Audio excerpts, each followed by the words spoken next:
Thanks, guys. Like you mentioned, it's a gorgeous day here in the infield. Perfect weather conditions so far. A high of 61 degrees. Some wind, 9 miles per hour, coming out of the northeast. Could present some issues. Sun could also be an issue visibility-wise. And the track right now is looking a little bit dry. But I talked to Alpha Sigma Alpha rider Anna Darling, and she said that those she didn't think would be enough to cause any crashes or any big things in the race today. So right now it's looking like a gorgeous day for the 31st running of the Women's Little 500. Back to you guys. Thanks, guys. So you can see right over there is the penalty box where Melanzana is going to be serving a 20-second penalty. That's the max penalty that a team can serve in the Little 500. I talked to Andrea Balzano about it, and she said that's not enough to actually break a contending team in this race. And then I had the chance to talk to Brooke Hannon, and she said they have a strategy. She asked me not exactly to give that away, but they plan on serving it early, and they're going for the goal today. Back to you guys.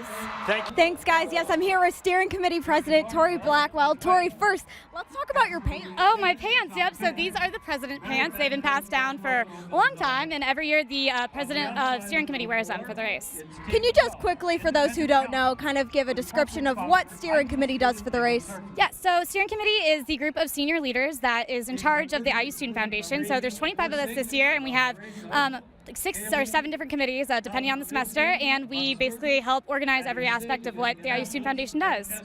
So is everything going smoothly for you guys today? So far so good. The weather's amazing, the best weather I think we've had all spring, so we're all pretty happy, yeah. So far, very smooth. All right, well, I hope it stays that way. Thanks, Tori. Back to you guys. Thanks, guys. I'm here with Casey Dukes, 2-time DG champion. Casey, how does it feel to be back today? It feels amazing. It's so great, to see how the race has evolved, but, the traditions are still there and still evident. And, it's so great to be, around all the alum that I rode with, a couple years back. And, yeah, it's great. It's great to see the race just, continue to go on. Speaking of alum, I heard you're staying with some this weekend. Have you guys gotten to any antics, or how's that been? Yeah, we actually have one big house, so there's 12 of us all staying in one house. So it's a great time. It's great to catch up. We're all across the country now, so to be in the same place for the best time of the year and our favorite event is just really special. Now, what are the emotions like standing behind the fence this year and watching your team? Yeah, it's it's a different experience, but it's great. It's no longer our race; it's theirs, and they've trained so hard and they're ready. And we have 2 riders returning from last year's race, and we're experienced. And it's great to cheer them on from behind the fence. All right, well, sounds good. Thanks, Casey. Yeah, thank you. Back to you guys. Thanks, guys. I'm here with student coach Reagan Brakel. Reagan, you saw that crash go down, and obviously you don't want to see that, but it definitely helped your little team a bit. What have you seen from that so far? Like I said, Brooke just really did her job. She avoided it, and thankfully there wasn't a yellow, so that means all the other riders are safe and we can continue on. But she did what she needed to do. She sprinted up, tried to improve before if there was a yellow potentially, but like I said, thankfully there wasn't, so everybody's safe. Coming off of that 20-second penalty, you guys have moved up very quickly. Is this the direction you guys really want to go in today? Yeah, again, Brooke just did her job with that too. We tried to serve it early, and she worked her butt off, came out super tired, but she's going to recuperate, and now we're back in the race, and that's all we wanted. All right, thanks so much. Good luck. Thank you. Back to you guys. I'm here with former rider Katie Kamusta. Katie, how does it feel to be back today behind the gate? I'm probably just as nervous, but it's nice not to have that pressure on your shoulders anymore and just be able to, give the girls your support and, your knowledge of what you've done in the past few races so that they can continue to succeed, And we saw that crash earlier. For you as an alum, watching that happen, is that nerve-wracking? Oh, 100%. I got in a big crash last year, and that took us completely out of the race. Lizzie, thankfully, was right in front of both of those 2 crashes that happened earlier. It is nerve-wracking because, especially from this vantage point, you can't completely see everything around the track, but you got to trust, you're in the right position at the right time. Going through something like that, is there any advice you've been offering your team on how to proceed? A little bit. You got to just get up on the bike if you possibly can. Last year, unfortunately, our bike was completely bent, so we couldn't. But if you can, the faster you get on the bike, the faster you can catch up back to the pack. If you don't catch the pack within a good amount of laps, then you're not going to have a chance. So you just have to get back up as soon as you can if you're not injured. All right, thanks, Katie. Good luck. Back to you guys. I'm here with AGD alum Megan Ertz. Megan, what have you seen from your team so far today? We've seen a lot of good efforts out there. Our team's definitely showing up today. We got in a wreck early on, but we recovered really well, and we're back in the lead pack. So we're hoping to see us pull through in the end, and we'll see what happens. You mentioned that wreck and coming back in the lead of a pack. What was the strategy there into really picking up and getting back in the race?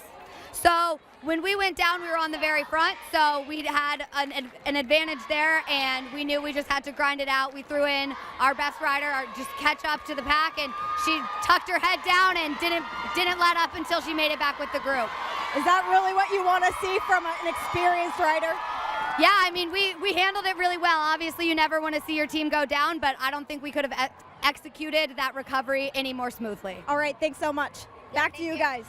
Thanks, guys. Yeah, I'm here right now. The AZD rider is getting put on the stretcher. She's breathing really hard, but the yellow flag is out, but they're slow. But she looks like she's the only rider who was injured during that crash. The EMTs are tending to her right now, putting a brace on her, getting her all set up in the stretcher, so hopefully she's not in too much trouble. Back to you guys.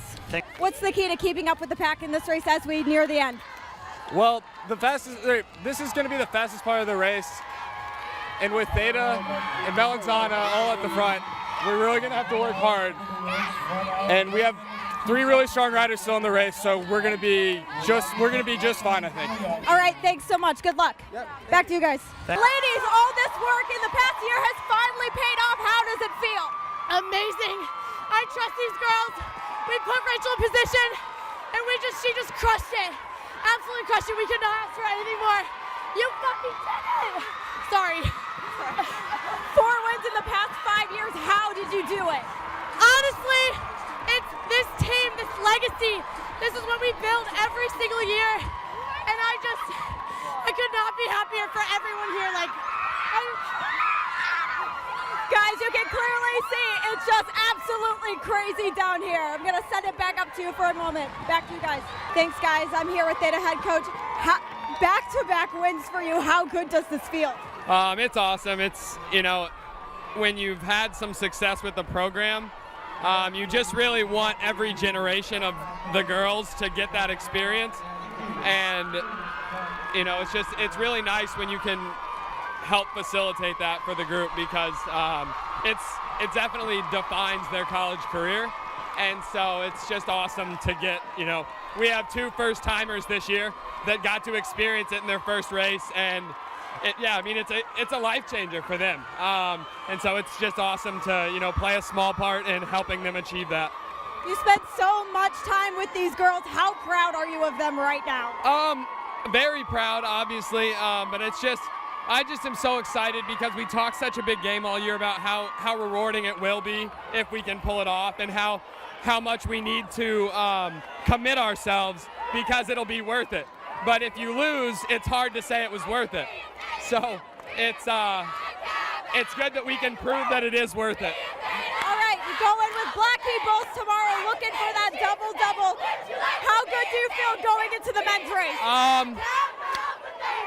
It's going to be another hard race. The men's race is it's a deep race, a lot of good guys, and so it's going to be, we're starting with a blank slate again.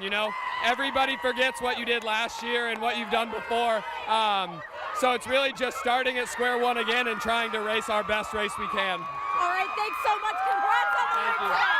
Back to you guys.